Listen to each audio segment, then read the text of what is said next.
रवीश कुमार, सोना और चांदी आज दोनों गिरते रहे, लेकिन एक दिन पहले चढ़ते भी रहे।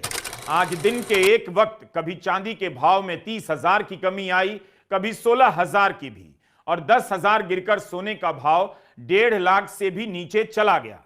तो क्या माना जाए कि यहां से ढलान शुरू है या अभी भी इसके चढ़ने के आसार हैं? जो लोग सोना और चांदी के दाम बढ़ने से टेंशन में थे, आज थोड़े रिलैक्स लग रहे थे कि दाम कुछ गिरा है, लेकिन कल क्या होगा कोई नहीं जानता। इसका टेंशन तो बना ही रहेगा। सोने चांदी की खबरों को देखकर लगता है सारा देश एक दिन का सीएल लेकर सोना खरीदने निकल पड़ा है। सरकार ने सोना और चांदी खरीदने के लिए 2 दिनों की छुट्टी घोषित कर दी हो। इस तरह की मारामारी सड़कों पर दिखाई तो नहीं देती, दुकानों के आगे लाइन नजर नहीं आती, क्योंकि सारा खेल कहीं और हो रहा है। इन सब के बीच खबरें यह भी आती हैं कि लोग सोना गिरवी रख रहे हैं ताकि लोन मिल जाए, और जो गोल्ड लोन है चुका नहीं पा रहे हैं। हमें नहीं भूलना चाहिए कि एक साल में गोल्ड लोन 125% बढ़ा है। तो एक तरफ लोग सोना गिरवी रख रहे हैं, दूसरी तरफ सोने का भाव दनादन चढ़ रहा है। फिर बीच में खबर छपती है जिनके पास पुराना सोना है इन दिनों करोड़पति से लगने लगे हैं। इन सब के बीच बस दाम चढ़ा जा रहा है और दाम गिरा जा रहा है। 21 जनवरी को 10 ग्राम सोना एक दिन में 7,795 रुपए उछल गया, 1,52,000 से अधिक का हो गया।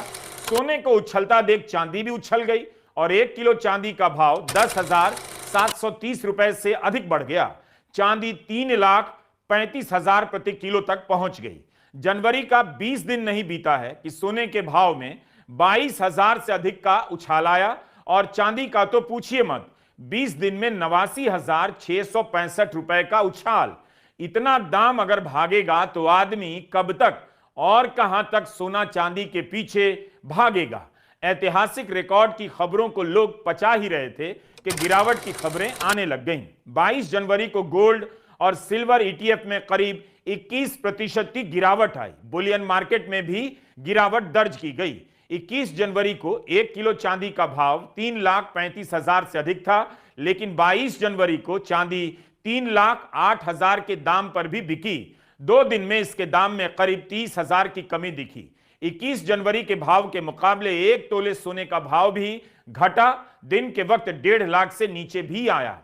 अगर एक दिन में सोने का भाव 4,000 से लेकर 10,000 तक ऊपर या नीचे हो सकता है, तब इसका मतलब है कुछ भी हो सकता है। कहां तक चढ़ेगा, कहां तक गिरेगा, इसका जवाब मेरे पास तो नहीं, लेकिन बाजार के समझदार कहते हैं जिस चीज का दाम ऊपर जाता है उसी का नीचे भी आता है।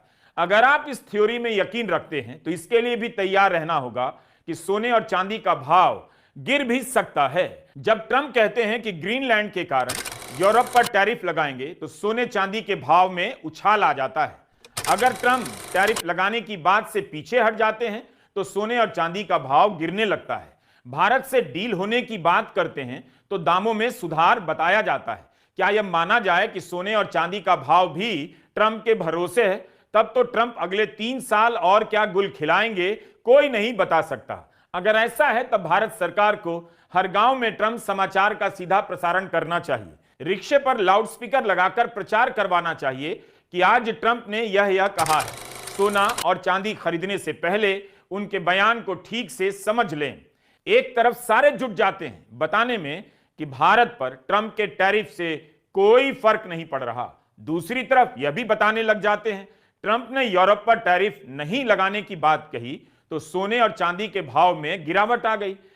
Do you want to start your own accounting and GST consulting business? If yes, you don't need more theory. You need practical skills and a clear launch plan.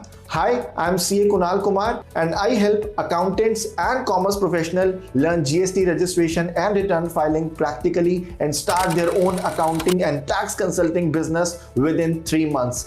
In my free GST masterclass, I'll show you how real GST work is done and how professionals get their first clients. If your goal is independence and ownership, register now for free GST masterclass. Click the link below.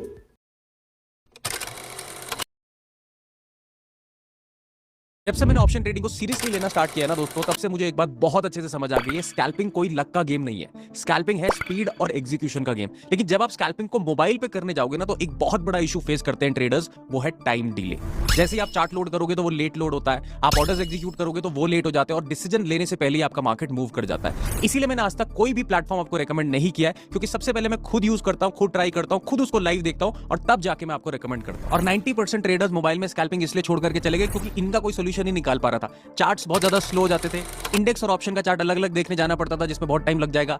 SL और TP वो खुद ही लगाने पड़ते थे, उसमें भी बहुत time जाता है, और एग्जिट के टाइम पे तो आप भूल ही जाओ मार्केट कहां का कहां निकल जाता है। और जब आप स्कैल्पिंग कर रहे हो ना, तो ये छोटी छोटी चीजें बहुत ज्यादा मैटर करती हैं। और इसीलिए दोस्तों, प्रॉपर रिसर्च करने के बाद और एक रियल लाइव ट्रेडिंग एक्सपीरियंस लेने के बाद मैं आप लोगों को एक ऐसे प्लेटफॉर्म के बारे में बताने वाला हूं जहां पर मोबाइल पर भी स्कैल्पिंग बहुत ज्यादा प्रैक्टिकल लगने लगती है। और यही नहीं, आज मैं आपको दिखाऊंगा कि मैं खुद पर्सनली किस तरीके से स्कैल्प करता हूं सही ऐप के ऊपर। तो दोस्तों, ये आ गए आप मेरे सही ट्रेडिंग ऐप के ऊपर, और आप देखेंगे होम पेज पर ही मुझे इंडाइसेस के ऑप्शंस मिल जाते हैं। जिस भी इंडाइस में मैं ट्रेड करता हूं उसका मैं चार्ट लोड कर सकता हूं। जैसे निफ्टी 50 है, यहां पे से मैं देख सकता हूं निफ्टी में क्या चल रहा है, मेरे को देखना है सेंसेक्स में क्या चल रहा है, वो भी मैं देख सकता हूं। और आप एक चीज नोटिस कर पा रहे हैं, डिफरेंस टैरिफ, सेंट्रल बैंक, युद्ध, ट्रंप, ब्लैक मनी, करेंसी बनाम बुलियन, बहुत से कारण बताए जा रहे हैं, लेकिन किसी एक कारण से बात समझ नहीं आती। तब लगता है खेल कुछ बड़ा है और पर्दे के पीछे का है।